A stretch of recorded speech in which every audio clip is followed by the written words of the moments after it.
पुणे शहरासह शहराला पाणी पुरवठा करणाऱ्या धरण साखळी क्षेत्रामध्ये पावसानं काल रात्रीपासून कुठेतरी आता विश्रांती जी आहे ती घेतलेली पाहायला मिळते। पण खडकवासला धरणातून रात्री उशिरा 31,000पेक्षा अधिक क्युसेक पाण्याचा विसर्ग जो आहे तो मुठा नदीपात्रात करण्यात आलेला आहे।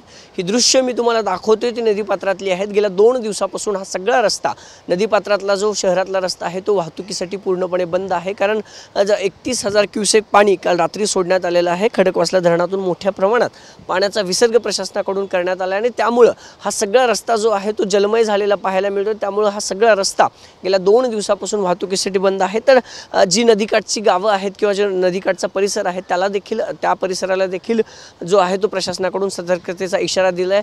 भिडेपूल गेल्या 2 दिवसापासून भिडेपूल पूर्णतः पाण्याखाली आहे। खरं तर आता पावसाने जरी विश्रांती घेतली असेल तरी आज पूर्ण दिवस पुणे शहरासह जिल्ह्याला पावसाचा ऑरेंज अलर्ट जो आहे तो देण्यात आलेला आहे।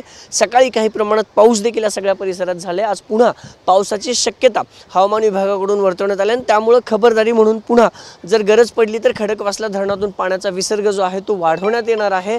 आणि आता जी पाहताय तुम्ही 31,000 क्युसेकनं पाण्याचा विसर्ग खडकवासला धरणातून केला। गेल्या 2 दिवसात 1.5 TMC पेक्षा अधिक पाण्याचा विसर्ग हा धरणातून मुठा नदीपात्रात करण्यात आलेला आहे। आणि खरं तर पुणे महानगरपालिका असेल किंवा अग्निशमन दलाकडून आता हे सगळा जे परिसर आहे जिथे पूर सदृश्य परिस्थिती निर्माण होऊ शकते तिथे देखील अलर्ट देण्यात आला आहे। कॅमेरा पर्सन तुषार नावरेसह अभिजित पोते, TV9 मराठी, पुणे।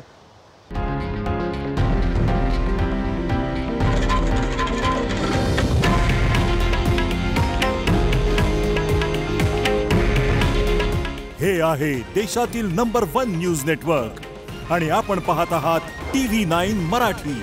काळजी तुमची, हित महाराष्ट्राचं।